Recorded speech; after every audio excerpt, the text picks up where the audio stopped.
Hey, and you guys are getting ready for first test in 2 parts. Um, this is what we talked about yesterday, right? We added to our toolkit the idea of continuity on intervals. And we ended up talking about how would we define continuity on a closed interval? Well, continuity on a closed interval just has 2 parts.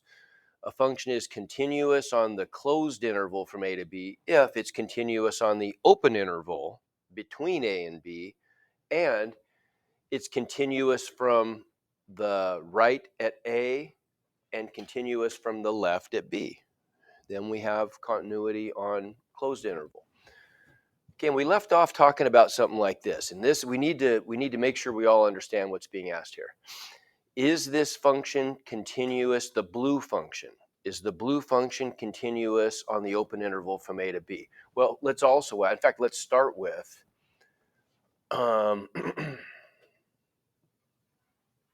well, okay, I said it was continuous. Do you understand why? Right? Do you understand why it is?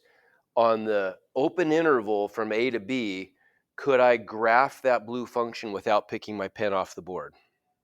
I can, right? Is this function, is f of x continuous on the closed interval?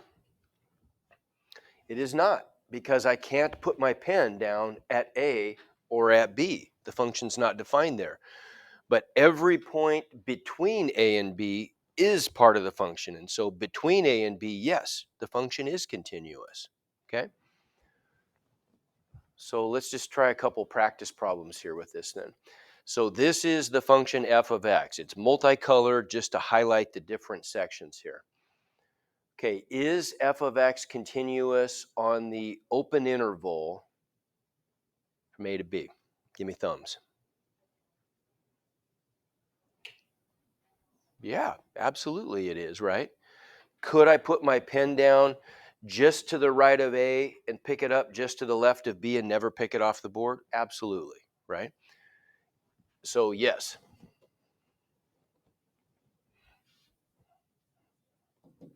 Is it continuous on the closed interval?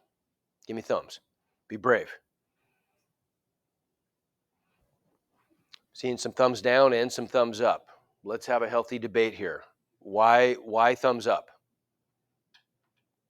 Somebody, a representative of the thumbs up group. Yes, right here. Okay, so you're saying because I could put my pen down on A, go to B, and then pick it up. Okay, anybody want to argue the thumbs down? Or have people flip-flopped? It's okay to flip-flop.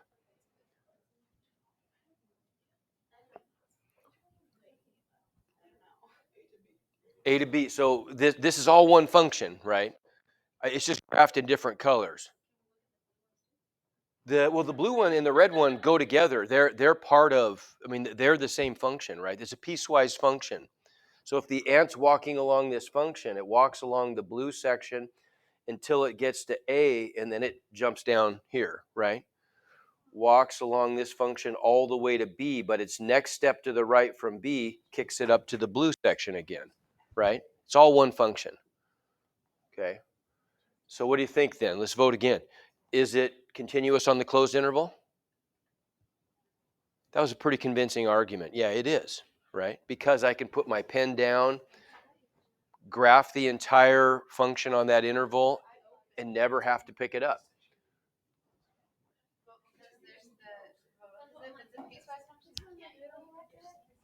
Okay, there's some questions over here maybe. Questions, comments. What are we not clear about? Is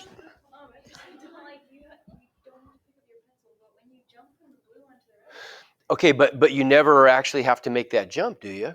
Because if I'm on the closed, okay, but look at the intervals. See, there's A and there's B, right? The ant never sets foot on any of the blue stuff in this graph, right? Even on the closed interval, where is the ant standing at A on that blue point, or on that red point, right? Where is the ant standing at x equals B? On that red point. So the ant I can put my pen down there, graph the function all the way over to there and pick it up. I never have to take it off the board. Yes? So if it was saying like 2 points though on the blue ones, Ah, we know because you'd have to jump. yes. Okay, so how about, let's look at another example. Okay, how about this example? How about that example? Okay, now that might change things, huh? Okay, so is f of x continuous on the open interval? Question? Between A and B. Oh, okay. Right, so it is continuous there, correct? Yeah. Right? Okay, now is the function continuous on the closed interval from A to B? No, and where's the big problem? At A, yes, at A, because if I put my pen down on the function at A, it's up there. I got to pick it off to go down there. So we get a yes and a no and a no.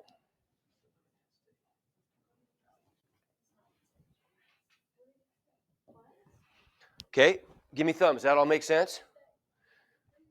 Okay, all right, all right. Okay, so then one more here. State the intervals over which the function f of x equals the square root of the quantity 4 minus x squared is continuous. Okay, well, a function can only be continuous on its domain, right? So the very first thing we have to do is we have to establish what is the domain of this function, okay? How could we do that? Well, we could use a bunch of algebra. We're going to use a little finesse this time. If we look at the function inside the square root, it's important to think about what that function looks like, because where could this square root function be undefined? When it's negative, right? 0 is okay. The square root of 0 is 0, but I can't input a negative number here, right? So think about what this function inside, just this part right here, what is the graph of that going to look like?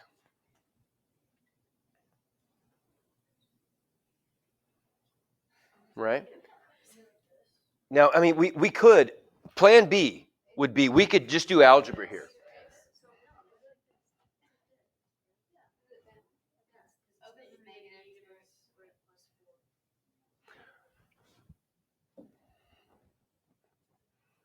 We could just set the argument of that absolute value function greater than or equal to 0 and solve that inequality. We'll do that later. Let's see if we can bypass that though. So again, what were you guys were discussing it? I'm sure. What can you tell me about what that graph looks like? It's a parabola, opening up or down. Down. Okay. So then, if it's a parabola opening down, that means that the domain is going to be limited, right? Wherever that parabola passes below the x-axis, those would be outside of the domain of this square root function, because those would be negative values of that function, right? Okay, well, here's what the graph looks like. You're correct. It is a parabola that opens down. We just need to know where are the x-intercepts, because those are going to be the boundaries of the domain, aren't they? -2 and 2. There you go. Okay. Okay, good. So then we know that this thing can only be defined from -2 to +2. -2 and +2 are fine. We get 0, which is okay. But outside of that, the function would be undefined. That's not included in the domain. And we can see that if we look at a graph of this actual function.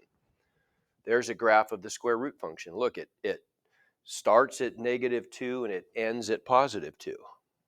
Okay, so the domain then, we could say, is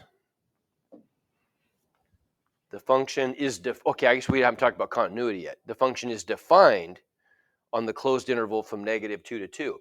Are there any places on that domain where this thing would be discontinuous?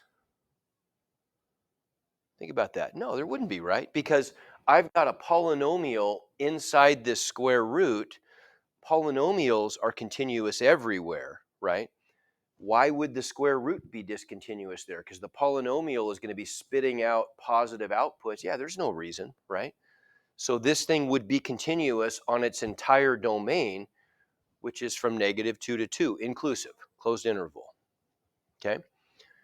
Okay, how could we do this using just solving this inequality? That's probably good practice too. Okay, what would we do to solve that inequality?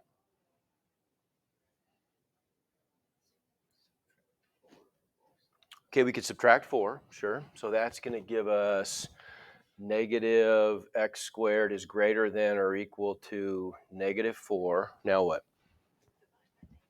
Divide or multiply by -1. That's going to give me an x squared and a +4. What's it going to do to the inequality? It's going to flip it, okay? Now what?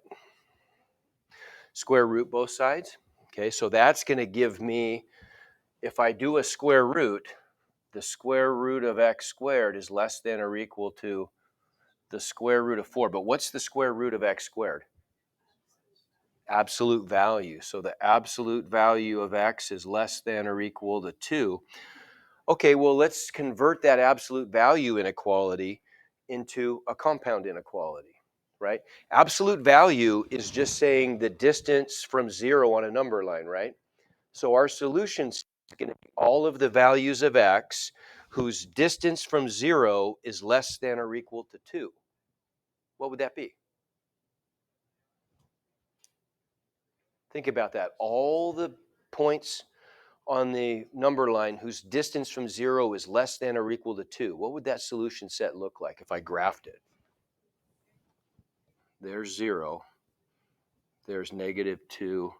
There's +2. What would that look like? Closed endpoints. And if the distances from 0 are less than or equal to 2, in between. There you go, right? What do you know?